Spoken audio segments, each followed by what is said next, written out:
तो चलिए बच्चों, आज आप लोग को बताते हैं इनकम फ्रॉम सैलरी। ठीक है, इनकम फ्रॉम सैलरी बताने से पहले आप लोग को बता देते हैं कि इनकम टैक्स में 5 हेड होता है। ठीक है बच्चों, आप लोग को पहले भी ये टॉपिक बताए थे, लेकिन आज फिर से बता दे रहे, इनकम टैक्स में 5 टॉपिक होता है, सॉरी 5 हेड होता है, जिसमें से फर्स्ट है हम लोग का इनकम फ्रॉम सैलरी। ठीक है, क्या है बच्चों?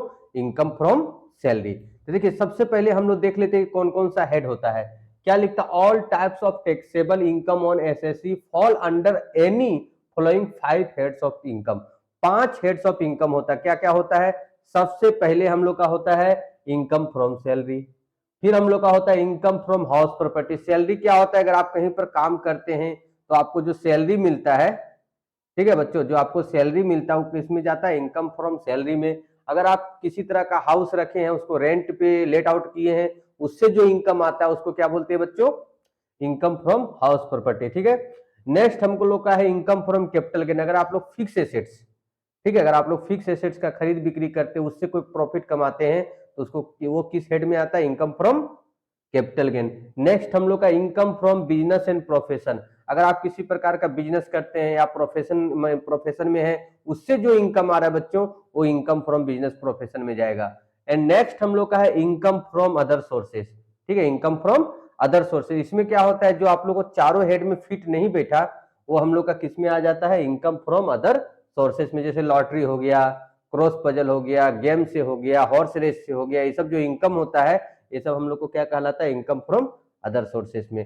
सबका, ठीक है बच्चों, जितना भी है, in order calculate the taxable income under each head certain deduction. देखिए, जितना आप पांचों हेड देख रहे हैं, ठीक है, आप ध्यान से देखिए, जो पांचों हेड आप लोग देख रहे हैं, सब में कुछ ना कुछ डिडक्शन है।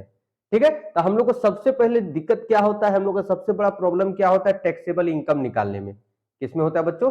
टैक्सेबल इनकम निकालने में। चलिए नेक्स्ट टॉपिक की ओर चलते हैं। अब देखिए, इनकम फ्रॉम सैलरी जो है, जो टॉपिक है, सबका एक सेपरेट सेक्शन दिया हुआ पांचों हेड का। जैसे इनकम फ्रॉम सैलरी का जो इनकम टैक्स का जो सेक्शन बना हुआ, धारा बना हुआ, 15 to 17 आता है इनकम फ्रॉम सैलरी में। ठीक है, इनकम फ्रॉम हाउस प्रॉपर्टी में आता है 20 to 27।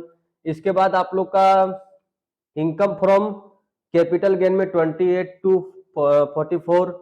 नेक्स्ट हम लोग का आता है बिजनेस प्रोफेशन में 45 to 55। और लास्ट हम लोग का है इनकम फ्रॉम अदर सोर्सेज में 56 to 69, सॉरी 59। ये तो हम लोग का हो गया। अब सबसे पहले हम लोग जानना चाहते हैं कि सैलरी जो हम लोग पढ़ रहे हैं, इनकम फ्रॉम सैलरी जो पढ़ रहे हैं, इनकम फ्रॉम सैलरी आखिर होता क्या है, इसके बारे में हम लोग जानना चाहते हैं। तो देखिए क्या लिखते हैं? Any remuneration paid by employ. Employer कौन बोलते, किसको बोला जाता है? मालिक, नियोक्ता। ठीक है, जिसके अंदर में आप काम करते हैं, जिसका फर्म होता है।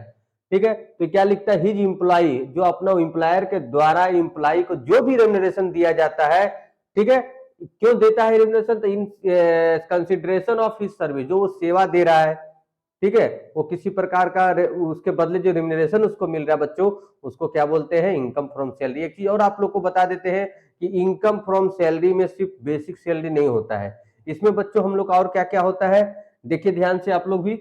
It includes the monetary value of the these benefit and facility provided the employer which is taxable. कोई भी फैसिलिटी हो, कोई भी अलाउंस हो, ठीक है, कोई भी फैसिलिटी हो, कोई भी अलाउंस हो जो टैक्सेबल हो, जिसका मॉनेटरी वैल्यू हो, कोई भी फैसिलिटी, जैसे कार का फैसिलिटी उसको मिल गया है, ठीक है, उसको हाउस रेंट अलाउंस मिल रहा है, मेडिकल अलाउंस मिल रहा है, अगर किसी प्रकार का अलाउंस मिल रहा है जिसका मॉनेटरी वैल्यू है, जिसका मुद्रा में माप सकते हैं हम उसको, उसको क्या बोलते हैं बच्चों? वो भी हम लोग को सैलरी में प्लस होता है, वो भी टैक्सेबल सैलरी में इंक्लूड होता है। ठीक है, यहां तक आप लोग का सबका क्लियर है। अब चलिए नेक्स्ट टॉपिक पर चलते हैं। अब हम लोग को सबसे पहले हम लोग का जो है कि सैलरी में आखिर क्या क्या इंक्लूड होता है हम लोग जानते हैं। तो सबसे पहले देखिए, सैलरी हो गया, इसके बाद डीए। ठीक है बच्चों, डीए क्या होता है, डीएनएस अलाउंस क्या होता है, आगे चलकर हम लोग विस्तृत इसका जानकारी पढ़ेंगे, लेकिन अभी आप लोग को बता देते हैं कि डीए मतलब होता है डीएनएस अलाउंस, महंगाई भत्ता। जैसे जैसे महंगाई बढ़ता है बच्चों, वैसे से एम्प्लॉयर के द्वारा डीए भी बढ़ा दिया जाता है। नेक्स्ट हम लोग का है एडवांस सैलरी लिया है, या किसी प्रकार का बोनस है, या फिर फी लिया है, कमीशन मिल रहा है उसको, या तो advance taxable part allowance, sorry allowance taxable part, कोई भी जो अलाउंस उसको मिल रहा है उसका टैक्सेबल पार्ट यहाँ पर लिखाएगा इसमें। ठीक है, वैल्यू ऑफ परक्विजिट्स। परक्विजिट्स मतलब क्या होता है? कैश उसको नहीं मिल रहा है, उसके फैसिलिटी मिल रहा है, उसको बोलते हैं परक्विजिट्स, लेकिन उसका मॉनेटरी वैल्यू है।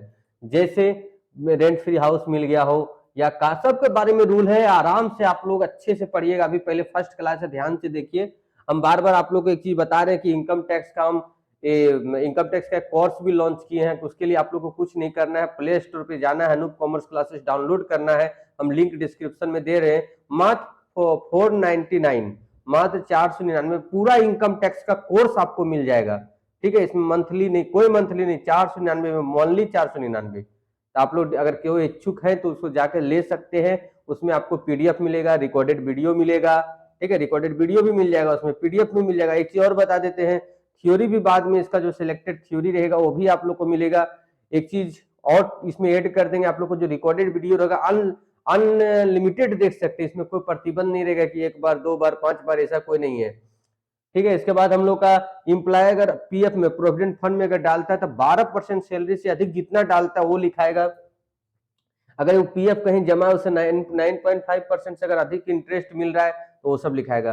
तो बच्चों आज का क्लास यहीं तक था। अब इसके बाद नेक्स्ट क्लास में हम लोग पढ़ेंगे डीए क्या होता है, डीएनएस अलाउंस कितना टैक्सेबल होता है, हाउस रेंट अलाउंस क्या होता है, बहुत सारा टॉपिक है। सिर्फ आप लोग को क्या काम करना है बच्चों, आप लोग को चैनल को सिर्फ सब्सक्राइब करके रखना है। आप लोग के लिए ही मेहनत किया जाता है, तो वीडियो को भी आप लोग लाइक कर दीजिए, क्योंकि बहुत सारे बच्चे सिर्फ देखते हैं वीडियो को, ना लाइक करते हैं ना चैनल को सब्सक्राइब करते हैं। तो ये चीज पर ध्यान दीजिए। आप लोग के लिए मेहनत किया जा रहा है तो चैनल को सब्सक्राइब कर लीजिए, ताकि आने वाले जो भी आप लोग के लिए इंपॉर्टेंट वीडियो हो उसकी जानकारी सबसे पहले आपको लग सके। जरूरत हो तो देखिएगा, जरूरत नहीं हो तो जस्ट इग्नोर। ठीक है बच्चों, मिलते हैं अब नेक्स्ट वीडियो।